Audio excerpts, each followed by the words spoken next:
My name is Gerald Emmett. I am 81 years old, and until recently, I lived alone in the modest two-story house in Springfield, Illinois, that I bought with my wife, Margaret, in 1968. We raised our only child, Carol, in that home. Every floorboard, every chipped tile in the kitchen held a memory. That house saw everything. Margaret's laughter echoing on Sunday mornings when she made French toast. The sound of Carol's footsteps running down the stairs on Christmas morning. The silence that followed after the funeral when Margaret passed away from pancreatic cancer 5 years ago. I remember that silence most vividly. It pressed against the walls and filled every room, making even the smallest creak in the house sound like an intrusion. After Margaret died, I managed as best I could. I cooked for myself, badly. I did the laundry, paid the bills, kept the yard neat. I wasn't helpless, only slow. I had a stroke of good luck with my health overall, a touch of arthritis in my hands, a stiff back in the mornings, and a hip replacement 3 years ago that took longer to heal than I expected. But my mind remained clear, and for that I was always quietly thankful.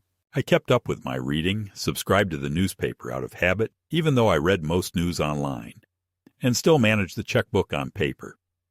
Carol offered to put me on an app. I refused. Carol is 56. She lives with her husband, Michael, and their yellow Labrador, Buster, in a suburban neighborhood outside of Chicago.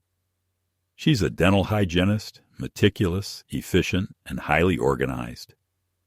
Everything in her home is labeled, color-coded, and sealed. Michael works in IT, something to do with server infrastructure. I never fully understood it. He's the kind of man who always carries 2 phones, speaks in acronyms, and thinks in spreadsheets. We've never been close. Cordial, yes. Civil, but not close. He always called me sir, which I took as politeness, but over time began to interpret as a boundary. A polite one, but a boundary nonetheless. After Margaret died, Carol started visiting more often, once a month, then every few weeks. At first, I was grateful. She cleaned the cabinets, rearranged the refrigerator, threw out expired spices I had no intention of using, but still found comfort in keeping. She bought me a new recliner, one that was easier on my back, though I never said mine hurt. Then she brought up the idea of me selling the house. It was too much for me, she said. Too many stairs, too many responsibilities, too isolated. I'd be safer closer to them. And I had fallen once in the winter on the back porch when I was trying to refill the bird feeder. That, I now realize, was the turning point. That's when she began to see me not as her father, but as a risk. At first, I resisted. I told her I was fine. I told her the neighbors checked in on me, which they did. I told her I liked my independence, which I did. But eventually, the practicalities piled up. I had to admit the winters were harsher, that shoveling snow was now beyond me. My doctor suggested I stop driving, and then there was the fall. Not a serious one, no broken bones, just a sprained wrist and a long afternoon on the kitchen floor with my cell phone out of reach. That was the end of the discussion. Carol insisted I move in with her and Michael until we figure out something more permanent. She said it was temporary, that we'd hire a professional to help find the right assisted living place. That conversation never happened again. Instead, she suggested we sell the house while the market was still high. It's wasted space, she said. All that equity just sitting there while you're struggling with laundry. So I sold the house. We didn't use a real estate agent. Carol handled everything online. She had Michael create a spreadsheet with offers and closing timelines. I packed slowly, deliberately. I touched everything. Margaret's scarves, Carol's old trophies, the faded rocking chair from the nursery. I donated most of it. Some I kept. The bed, our bed, I couldn't part with. It was solid oak, hand-built, a wedding gift from Margaret's father. I had refinished it twice in 50 years. That bed had held everything: our sleep, our arguments, our grief when we lost a pregnancy, our quiet reconciliations. I asked Carol if I could bring it. She frowned, said it would be a tight squeeze, but that we'd figure something out. I trusted her. The check from the sale went into an account in Carol's name. She said she'd manage the finances and make sure I never had to worry about anything. I didn't protest. I told myself it was easier that way. What would I spend it on anyway? I had everything I needed: a room, food, my books, and company. Or so I believed. Their house was large and cold. Beautiful, yes. Quartz countertops, glass backsplash, recessed lighting in the ceilings, but cold in that modern, empty way. Carol had set up a guest room for me on the first floor. The walls were beige, the furniture minimal. There was a single chair by the window and a small television. "It's quiet here," she said. "You'll like it." I did, at first. The first few weeks went smoothly. Carol arranged for a part-time caregiver, a kind woman named Lena, who came 3 times a week to help with bathing and meal prep. I didn't need the help, but I didn't resist. I saw it gave Carol peace of mind. Lena was pleasant, Polish, and spoke with a soft accent that reminded me of the nuns from my childhood school. Michael mostly stayed upstairs in his home office. We saw each other in passing. Sometimes he nodded, sometimes not. The house was silent most of the day, except for the sound of Buster's claws tapping across the hardwood floor. Buster was enormous. 12 years old, but still full of energy. He followed Carol like a shadow. She spoke to him like a child. "Did you miss Mommy? Do you want your din-din?" He had his own cabinet of supplements, more than I had. His own special food, bowls elevated on a custom stand, a heating pad for his hips. At night, Carol massaged his joints with something that smelled like eucalyptus.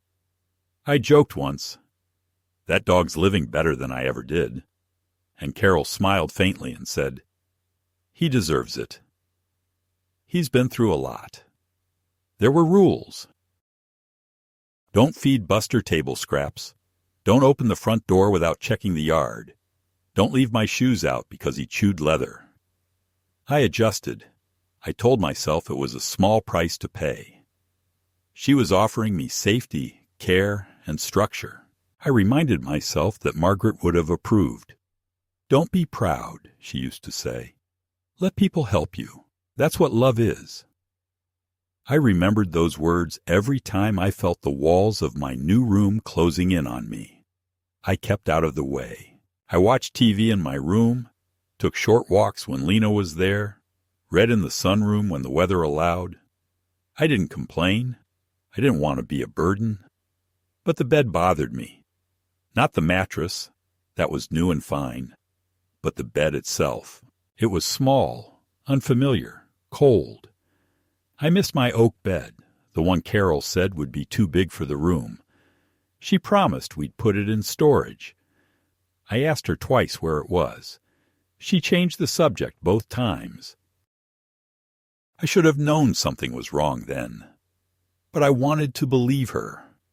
I wanted to believe that my daughter, my only child, was doing all this out of love. I needed to believe it, because if I didn't, then I'd have to admit that I was no longer a father in her eyes. Just a responsibility, a project, something to manage. And I wasn't ready for that. Not yet. It was a Tuesday morning when everything shifted. Quietly, without ceremony. The kind of moment that doesn't seem remarkable at first, but reverberates for months after. I had gone out with Lena for a short walk around the block. The weather was beginning to turn towards spring, the brittle edge of winter softening slightly, puddles forming under the gutters, and the smell of thawed earth in the air. I was in a good mood, or at least something close to it. The sunlight felt good on my face, and I remember telling Lena that I might try walking a bit farther the next day if the weather held. She smiled and said she'd bring me her mother's chicken soup to celebrate. I don't know why I remember that detail. Maybe because it was the last thing said to me before everything collapsed. When we returned to the house, I noticed the front door was propped open slightly. Unusual. Carol was strict about closing it. Heat waste, she'd say. Lena held the door for me, and we stepped inside. At first, nothing seemed out of place. The hallway was as tidy as ever. I removed my coat, reached for the hook where I usually hung it, and found it gone. The hook had been unscrewed. A minor thing, yes, but it planted a seed of disorientation in my mind. Then I turned toward the hallway leading to my room, or what used to be my room, and stopped short. The door was open, but the room was no longer mine. The bed was gone. The recliner, my suitcase, the small bookshelf with my worn collection of Civil War biographies, gone. In their place was a wide, plush, gray dog bed that took up nearly half the floor, flanked by a row of colorful, squeaky toys and a low shelf filled with grooming brushes, supplements, and folded blankets. In the far corner, I saw what looked like a small padded staircase for dogs to climb onto couches. The window had been covered with a blackout curtain, presumably so Buster could nap during the day without the sun bothering him. The scent of lavender air freshener was overwhelming, cloying. It struck me as a sickly sweet attempt to mask something unnatural. I stood there for a long moment, trying to understand what I was seeing. My room, the place where I read every night, where I kept Margaret's photo on the nightstand, where I prayed quietly before bed, had been converted into a dog suite. Not just a sleeping space, but a curated, designed sanctuary. It looked like something out of a pet magazine, a luxury kennel, a shrine. Lena said nothing. She stood slightly behind me, her hand hovering near my elbow in case I lost balance. I didn't. My legs were steady. My hands, however, had begun to tremble. I walked in slowly, each step feeling like I was intruding in a stranger's room. I bent down, reached for the floor where my bed used to sit, and touched the carpet. It was new. They had changed the carpet. The brown shag I used to vacuum every Friday had been replaced with a cream-colored orthopedic foam mat, likely chosen for traction. I looked around for any sign of my things. Nothing. Not a book, not a pillow, not the framed wedding photo that had sat on my dresser. It was as if I had never been there.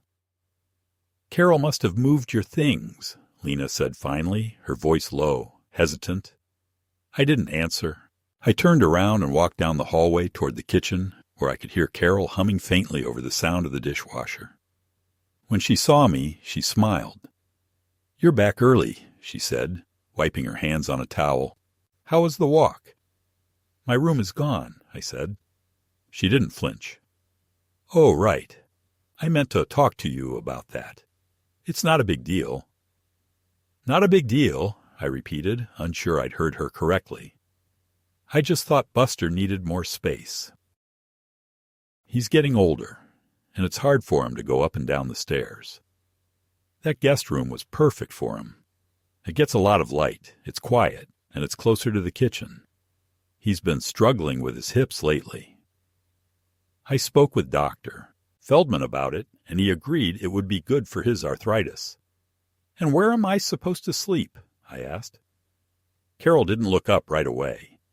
She walked to the pantry, took out a box of herbal tea, and placed it on the counter. "There's a setup in the basement," she said. "Michael cleared out the back corner. We put a cot there. It's temporary, of course, just until we figure out something better.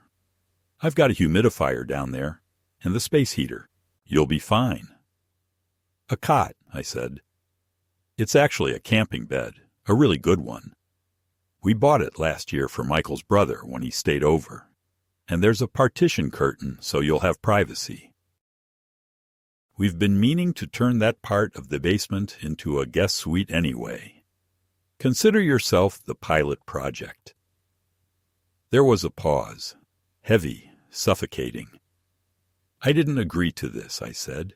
You didn't have to, she replied, finally looking me in the eye. It's our house, Dad. We're doing what's best for everyone. Everyone, I repeated, meaning the dog. Buster is part of this family, she said sharply. He's been with us for 12 years. He's aging. He's in pain. We're doing what we can to make him comfortable. Don't make this into something it's not. You threw away my bed. Numbered I donated it. There are people who need furniture. I needed it. You'll be fine. Stop acting like this is a punishment. You're not a prisoner. I feel like one. Carol sighed. That long, exasperated sigh she used to give as a teenager when she was told to clean her room. Dad, you have food, shelter, warmth. You're not paying rent. You're not contributing to the household expenses. We're taking care of everything, and all we ask is that you be flexible. I couldn't speak. My throat was too tight. She continued, as if she hadn't noticed. Besides, the basement is more private. You can have your own space. You always said you liked quiet. Well, now you'll have plenty of it. Michael even ran a cable down there for the television. You can watch your documentaries all day if you want. I turned and walked out, slowly, dignity intact. I went downstairs. The basement smelled like dry cement and detergent. The cot was there, surrounded by plastic storage bins and boxes labeled Christmas, taxes, old cords. There was a single lamp and a thin curtain that swayed in the breeze from the vent above. My suitcase was at the foot of the cot, neatly zipped, as if I were already packed. I sat on the edge of the cot and listened. I could hear the faint thudding of Buster's paws upstairs, the jingling of his collar, the sound of Carol's voice rising in baby tones as she spoke to him. Good boy. You like your new room, don't you? Yes, you do. You're such a special guy.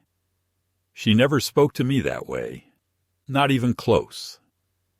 That night, I lay on the cot, the thin mattress bowing under my weight, my hip aching from the pressure. I stared at the exposed pipes above, the blinking red light on the water heater, and I realized something that should have been clear a long time ago. I was no longer a part of this family. I was an accommodation, a footnote, a leftover. And if I didn't do something soon, I would disappear entirely. The next morning, I woke up to the sharp ache of cold settling in my bones. The space heater Carol had left downstairs had clicked off sometime during the night, and the concrete floor had leached away whatever residual warmth the cot had provided. I sat up slowly, every joint in protest, and pulled my coat over my pajamas. The light filtering through the narrow basement window was pale and gray, the kind of light that seemed less like morning and more like resignation. I listened for movement upstairs and heard only the low rumble of the dishwasher and the high-pitched chime of Buster's bark. It was the bark he used when he wanted breakfast, impatient and entitled, like the sound of a silver spoon hitting crystal. I took my time climbing the stairs. There was no rush now. No room of my own waiting for me. No morning paper folded neatly by my chair. No coffee percolating with that familiar gurgle from the machine I'd used for years. Carol had replaced it with a smart model that connected to her phone and obeyed voice commands. I didn't bother learning how to use it. Instead, I poured myself a glass of water and waited by the kitchen window, watching the wind move through the bare trees in the backyard. Carol came in a few minutes later, dressed in her gym clothes, earbuds already in. She looked surprised to see me. "Did you sleep all right?" she asked, tying her ponytail. "No," I said, and left it at that. She made a noise, something between a sigh and a chuckle, and opened the fridge. "You've always had trouble sleeping in new places. It's normal. You'll adjust." "I'm not a guest in a hotel, Carol," I said. "This is supposed to be my home now." She didn't answer. Instead, she pulled out a container of protein smoothie, gave it a shake, and drank it as if I hadn't spoken. Then, almost as an afterthought, she said, "I'll be back by noon. Lena should be here in an hour. Let her know if you need anything." I wanted to say I needed a room, my bed, my dignity. But I said nothing. I was tired of repeating myself. She left in a whirl of perfume and headphones, Buster trotting behind her like an obedient disciple. That was the beginning of the new routine. Breakfast in silence.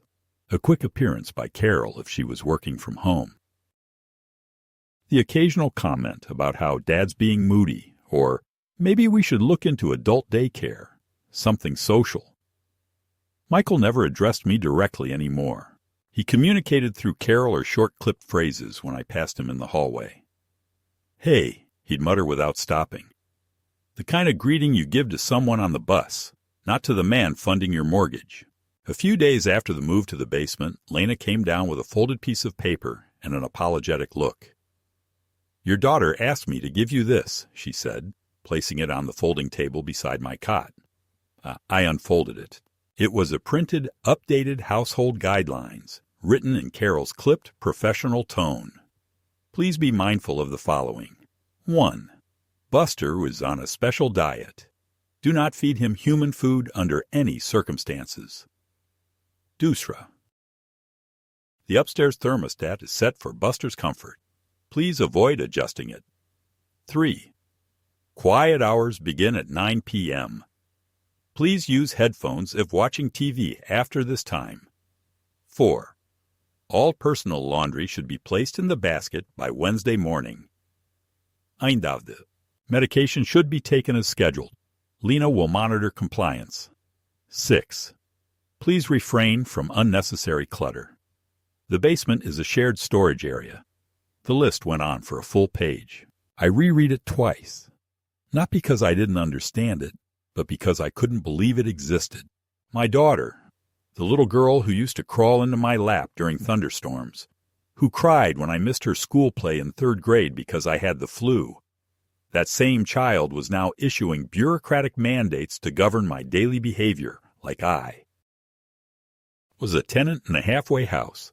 That evening I found my books, the ones from my old room, stacked in a cardboard box labeled Dad Stuff. Most were damaged, the corners bent, a few with pages crumpled. My framed photo of Margaret had a crack across the glass, and one of her earrings had fallen out from the frame, now lost. I stood there, staring at the pile, and felt something inside me twist. Not rage, something deeper, older. Grief, maybe, or the slow realization that my life had been reduced to a box in someone else's basement. I didn't confront Carol that night. Instead, I wrote a list of my own. Not for her, for me. A quiet act of resistance. I wrote down everything I had contributed since moving in. The proceeds from the sale of my house, which I'd transferred to a joint account Carol managed. The furniture that had been donated or lost. The bed that had been given away without my consent. I added up the total in rough estimates. Nearly $270,000 worth of assets, not counting the monthly pension payments that also now flowed through the joint account. I kept that list in my wallet. A week later, I overheard a conversation that changed everything. I was coming up the stairs quietly, hoping to sneak a glass of juice without disturbing Buster, who had taken to growling whenever I entered the kitchen. Carol and Michael were in the dining room, unaware of my presence. Their voices were hushed, but not enough. "I talked to the financial planner," Carol said. "He said if we move the funds to the trust now, we'll avoid estate tax down the line, but we need Dad to sign off." Michael replied, "We should wait. He's still too alert. He's suspicious lately. Keeps asking about his bed. The account. He's writing things down."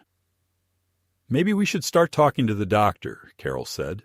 "Get something on file. Memory issues, early-stage dementia. He's 81. It won't be hard." I stood still, barely breathing. Michael's voice lowered. "If we're going to do it, we need to make it clean. No surprises. One bad day and he could lock us out of the account." "He won't," Carol said. "He trusts me. He always has." Michael snorted. "You'd be surprised how fast trust evaporates when people realize they've been screwed." At that point, Buster barked from the living room and the conversation ended. I backed down the stairs before they could see me. My heart was pounding, not from fear, but from clarity. For the first time, everything made sense. The basement, the bed, the condescension, the lists, the careful separation of space and autonomy. It wasn't about comfort, it was about control. I was being managed, observed, and slowly maneuvered out of my own life. That night, I didn't sleep. I sat on the cot with a legal pad writing everything I remembered from that conversation. I began researching trusts, power of attorney laws, financial guardianship procedures. I took notes on the medications I was prescribed, on every conversation I had with Lena or Carol, on every discrepancy between what they said and what they did. I hid the notebook inside an old hardcover copy of A People's History of the United States, a book I knew no one in the house would ever touch. And then, as the clock passed 3 a.m., I made a decision. I would not confront Carol. I would not argue with Michael. I would not ask about my bed again. Instead, I would find a way to take back what remained of my life, quietly, methodically, with the same patience I once used to prepare lesson plans, to teach generations of students about the consequences of arrogance and betrayal. They had underestimated me. That was their first mistake. Their second was assuming that a man sleeping in a basement was too broken to fight back. A few days later, when Lena arrived for her usual afternoon visit, I asked her if she could help me go to the public library. I told her I was feeling a little stir-crazy in the house, that I wanted to be among books again, that the basement air was starting to feel heavy. She looked hesitant, said she'd need to ask Carol, but I assured her it was just for a short visit and that I'd be back before dinner time.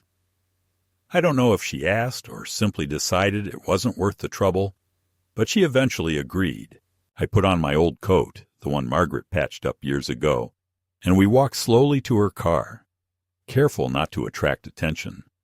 Carol was at work. Michael, presumably upstairs in his cave of screens and muted contempt. Buster watched us leave from the window, his face pressed against the glass like a sentry. The library was quiet and smelled like forgotten paper, the scent of knowledge left to settle. I found a corner near the large print section and asked Lena if she could give me an hour or two alone. She agreed and went off to browse. I sat down at a public computer terminal, typed slowly, methodically. I looked up legal aid clinics, elder law attorneys, and financial abuse resources. I printed out names and numbers, stuffed them into my jacket pocket like contraband. I felt nervous, like a schoolboy hiding test answers, but also strangely alive, like blood was moving again through parts of me that had long been cold. I also looked up medical power of attorney and how to revoke one. I hadn't signed anything like that. At least I didn't think I had. But I wanted to be sure. I learned about revocation forms, notarization, the importance of mental competency. And suddenly, that word, competency, took on an enormous looming weight. That's what Carol was targeting. That's what she and Michael were slowly laying the groundwork for. A subtle campaign of helplessness. Move the bed, remove financial access, isolate, document small forgettings, exaggerate them, plant seeds. All they needed was a doctor willing to nod politely and sign a form. And then everything would belong to them. The money, the choices, my name. That night, I lay on the cot with the legal pad on my chest, staring at the ceiling, not writing. I felt something new, something I hadn't allowed myself to feel in a long time. Rage. Not the sharp, fast kind. Not the kind that flares and fades. No, this was slower, colder. The kind that sits in the lungs and makes you breathe differently. I thought about Margaret. I imagined what she would say if she saw where I was now, exiled to the basement while our grandson-sized dog snored contentedly in my former room. I imagined her horror, her sorrow. And then I imagined something else. A memory surfaced, sharp and sudden. Margaret in the hospital bed, only weeks before the end, taking my hand and whispering, "Promise me you won't let Carol control you. Not just for money, for dignity, for who you are." At the time, I dismissed it.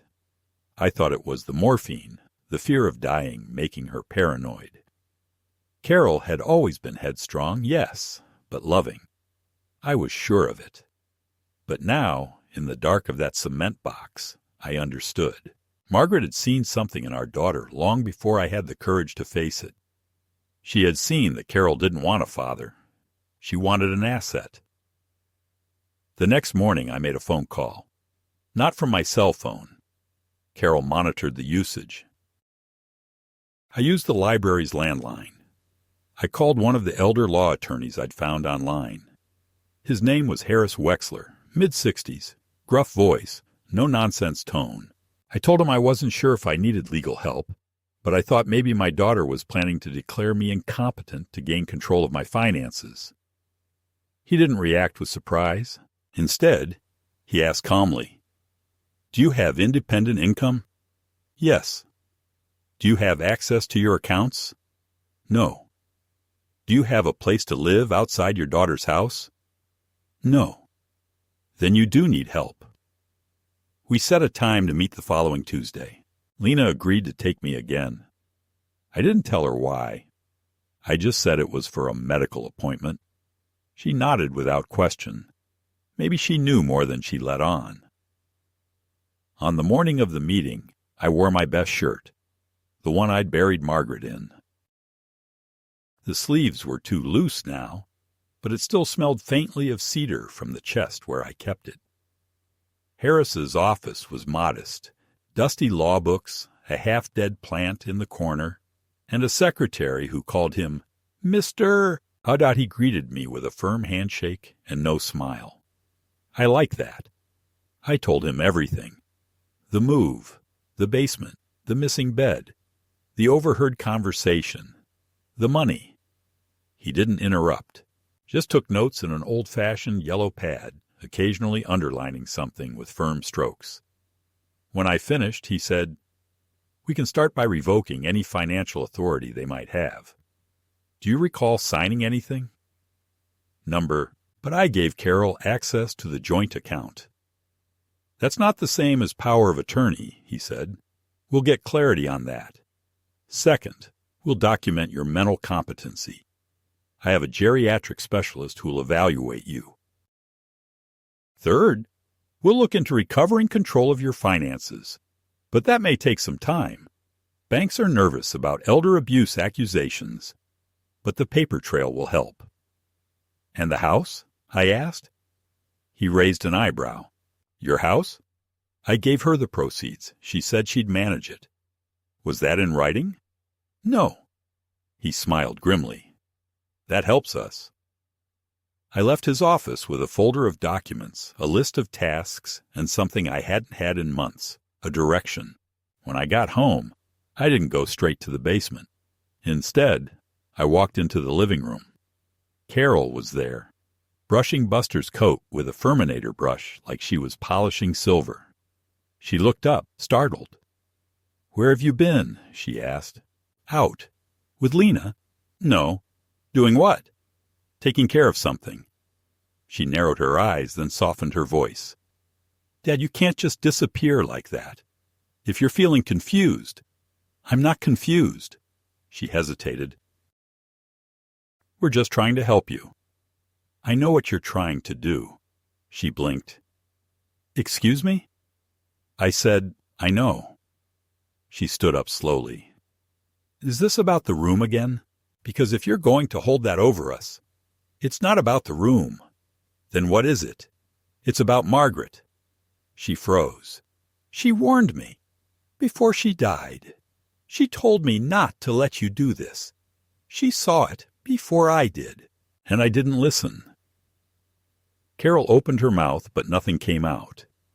I walked past her, down to the basement, and for the first time since arriving, I didn't feel like I was descending into exile. I was walking toward something, toward resolution. I was no longer a passive observer in my own life. The game had changed, and I intended to win.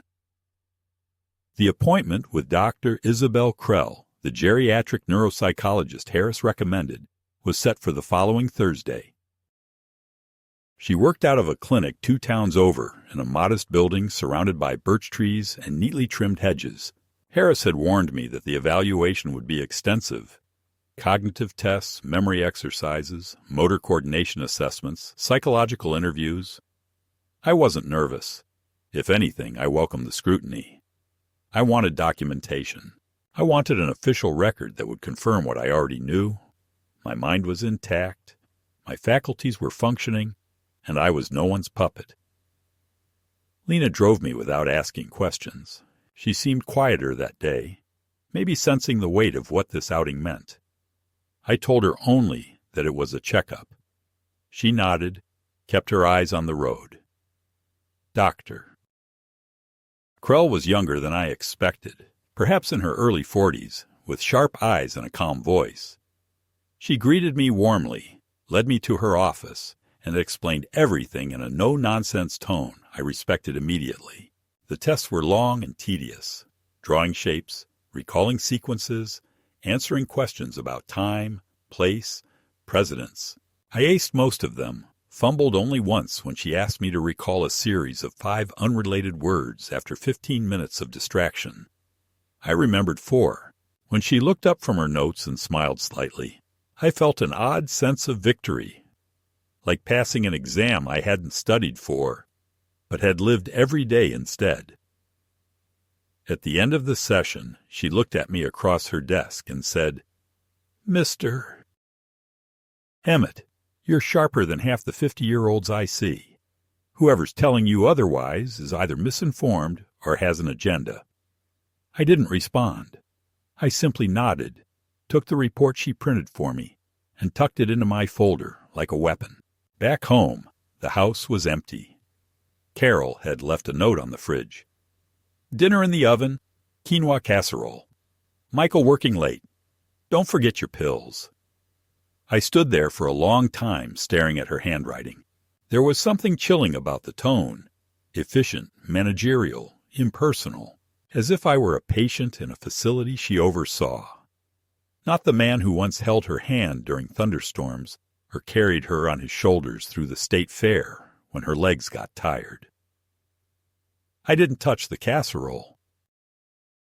I made myself a sandwich instead, took my plate down to the basement, and stared at the cracked wall for a long time before opening the manila envelope from Dr. Krell again. I read every word of that report, underlining key phrases. No evidence of cognitive impairment. Excellent executive function. Appropriate affect. Independent living capacity retained. I highlighted them, circled them, marked them in red pen. The next day, Harris called. He had already received his copy of the report and sounded pleased. "This is solid," he said. "It makes any future attempts at guardianship practically impossible without fraudulent documents or fabricated incidents. We're going to move fast. I'm drafting revocation paperwork for any implied power of attorney. We'll serve it formally through certified mail. I've also submitted a request to the bank for a freeze on the joint account pending investigation." I thanked him and hung up. It was the first time in months that I felt the scaffolding of my dignity begin to rebuild, brick by careful brick. What I hadn't expected was Carol's counterattack. It came in the form of a scheduled family meeting 2 days later. She called me upstairs at 4 p.m., an unusual hour, too early for dinner, too late for coffee. I walked up slowly. Michael was already seated at the kitchen table, laptop open, spreadsheets visible. Buster lay sprawled on the couch, unconcerned. Carol stood by the counter, arms crossed, face composed in that studied expression of professional concern I'd seen her use on insurance reps and dental patients alike. "We've been talking," she began, "and we're concerned. You've been secretive lately, leaving the house without notice, making strange phone calls, acting paranoid." Michael nodded, eyes still on his screen. "We think it's time to consider next steps, Dad. Something more structured." I said nothing. I knew what this was. Carol pulled out a folder, thinner than mine, but still official-looking, and opened it on the table. "This is an initial assessment from Dr. Loring, a geriatrician I've worked with. I told him about your behavior. He agrees that you may be in the early stages of cognitive decline." "You spoke to a doctor about me without my consent?" "I'm your daughter," she said sharply. "And you live in my home. I'm obligated to act in your best interest. You're not a doctor. And you're not stable," she said. Michael cut in. "This doesn't have to be adversarial. We can explore assisted living options together. Nice places, comfortable. You'd have your own space, people your age, activities, meals, and we'd be free to live our lives without constant worry." I looked at both of them, then slowly reached into the folder I'd brought up with me and placed Dr. Krell's report on the table. I watched as Carol's face drained of color. "What is this?" she asked. "My cognitive evaluation," I said. "From a licensed neuropsychologist. Conducted 4 days ago." She picked it up, scanned the first page, then flipped quickly through the rest. Her mouth pressed into a thin line. "I don't believe this," she muttered. "You don't have to, but the courts will." Michael stood, finally looking nervous. "You went to a lawyer?" "Yes." "And a doctor?" "Yes." "You've been planning this?" "No," I said. "I've been surviving." "There's a difference." Carol dropped the report back on the table and backed away like it had burned her fingers. "You think you're clever, don't you?" "No," I said. "Just awake." They both stood there, caught between fury and calculation, trying to recalibrate. I could see the numbers spinning behind Michael's eyes, the panic tightening Carol's jaw. The room was silent except for the sound of Buster scratching behind his ear. I walked to the counter, poured myself a glass of water, and took a slow sip. "Here's what's going to happen," I said. "You're going to return full control of my finances. You're going to transfer the remaining balance in the joint account to an account in my name.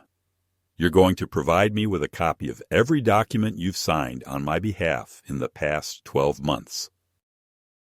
And you're going to do it without delay, obstruction, or further lies." Michael laughed bitterly. "And if we don't?" "Then I file for financial exploitation of an elder adult under state law," I said, "which, if you haven't looked it up yet, carries both civil and criminal penalties. I have counsel, I have medical documentation, I have motive and paper trail, and I have time." Carol's voice cracked slightly when she spoke. "You'd take us to court? Your own daughter?" "I don't have a daughter," I said quietly. "Not anymore." She recoiled as if I'd slapped her. I walked back to the basement, heart racing, fingers shaking slightly, but not from fear. It was adrenaline, righteousness, the slow reclamation of something essential. That night, Carol knocked on the basement door but didn't enter. She stood on the threshold, silhouetted by the hallway light. "You're making a mistake," she said. "So did you," I replied. She left without another word. The next morning, the balance of the joint account appeared in my new personal account. My name was removed from any automatic withdrawals. Lena confirmed that Carol had called to cancel her services. No more check-ins, no more medication monitoring, no more rides. I was cut loose. But I didn't feel abandoned. I felt free. The next step was mine, and I was ready to take it. The week that followed was strangely quiet. Carol avoided me almost entirely, choosing to communicate only by text message or passive-aggressive notes left on the kitchen counter. Michael stayed locked in his upstairs office, only appearing briefly to take Buster for a walk or retrieve another energy drink from the fridge. Neither of them mentioned the incident with the doctor's report. There were no more threats, no more veiled suggestions about my well-being or next steps. But the air in the house had shifted. Something had broken between us, something unspoken and final. And now all that remained was the formal unspooling of whatever strings still bound us together. I knew I couldn't stay there much longer. Even with the legal groundwork in place and the account transferred, the dynamic in the house had become untenable. The silence was no longer peaceful. It was tactical, suspended, like the breath before a final blow. I began packing in secret. Slowly, carefully, I folded my few remaining clothes, wrapped Margaret's photograph in 2 sweaters, and slid my notebooks and documents into an old briefcase I hadn't used since retirement. Each night after the lights upstairs had gone out, I reviewed listings in the area: apartments, senior rentals, short-term sublets. I wasn't looking for luxury. I was looking for autonomy, for distance, for walls I could lean on without fear they'd be listening. 3 days before I planned to leave, Carol cornered me in the laundry room. She was holding a glass of wine, her second or third by the way her mouth moved. She didn't say hello. "So this is it?" she asked. "You're just going to disappear? After everything we've done for you?" I didn't respond immediately. I loaded the last of my socks into a duffel bag and zipped it slowly, methodically, as if packing itself were an answer. "You think I'm some kind of villain," she continued, her voice tight. "You think I don't care. But you're wrong. You've always been so dramatic, always painting everything in black and white." I finally looked at her. "It's not drama when it's truth." She laughed bitterly. "Truth? You want to talk about truth? Fine. Here's the truth. You've never been easy to live with. Not for Mom. Not for me. You were cold. You never asked about my life. You were always correcting people, always lecturing. You don't know how exhausting it is to try to please someone who's never satisfied." The words hit harder than I expected. Maybe because some of them were true, or maybe because they were close enough to true to cut through defenses I'd spent decades building. But even so, I didn't flinch. I stood up, slung the duffel bag over my shoulder, and met her gaze without blinking. "Maybe I wasn't easy," I said. "But I never once treated you like property. I never tried to control your life. I gave you everything I had, every dollar, every hour of worry, every compromise, and you turned it into leverage." Her expression faltered for a second. A flicker of something, doubt maybe or recognition, passed across her face, but it vanished quickly, replaced by the mask she always wore when she felt cornered. "You're going to regret this," she said. "I already do." I left that night quietly, with no goodbye. I called a cab from a burner phone I'd bought with cash and had it take me to a short-term rental on the other side of town, a small one-bedroom above a bakery with creaky floors and sunlight that streamed through the windows in the morning like forgiveness. The landlord, a woman in her 70s named Elsie, didn't ask questions. She took my check, gave me the keys, and told me the mailbox stuck sometimes. I thanked her. The place smelled like yeast and dust and freedom. The first thing I did after settling in was go to the bank and close the joint account permanently. I opened a new one, put my name on it alone, and gave no forwarding address. Then I went to Harris's office, handed him a typed list of everything Carol had controlled, signed over, or claimed in the past year. He nodded, skimmed the contents, and said, "Good. This gives us leverage. She'll either cooperate or we'll force her hand." The next step was the house. Not the one I used to own, but the one they lived in.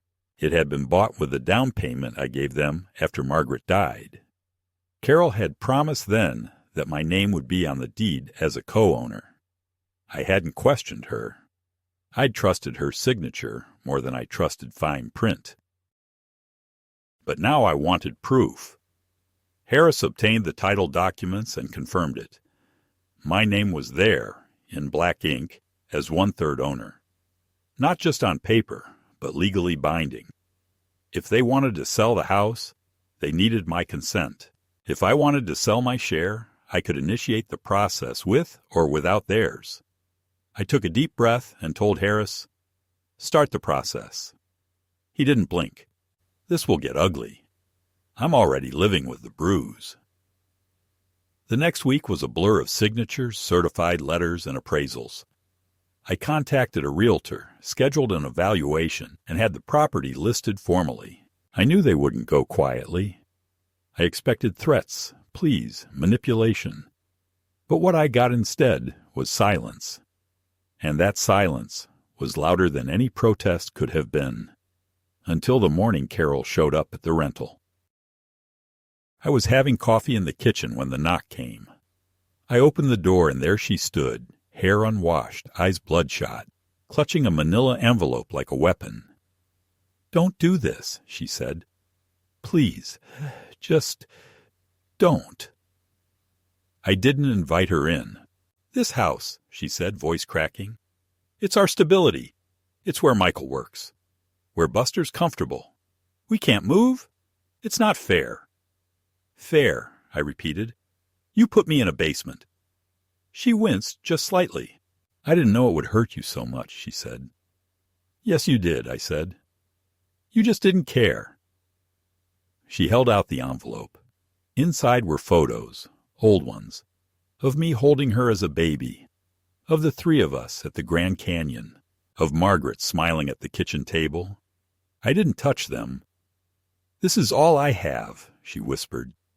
"This is my family." "No," I said. "This is your evidence, and it's too late."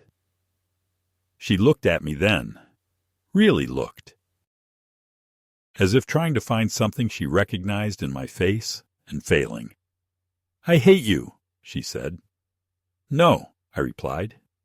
"You hate that I stopped being useful." She didn't deny it. She turned and walked away, envelope still clutched in her arms like a child holding broken toys. I closed the door and locked it and exhaled. For the first time in years, I wasn't under anyone's roof but my own, and soon I'd no longer be under their thumb. The paperwork was in motion, and I was ready to finish what they started. The sale of the house went through 6 weeks later. There was no fight, no court battle, no appeal, just a quiet, sterile process of signatures and disbursements. Carol and Michael moved out before the closing date. I never asked where they went. They didn't tell me. The realtor handled the coordination.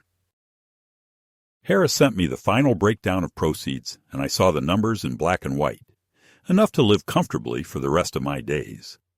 I transferred the funds into a trust under my name only.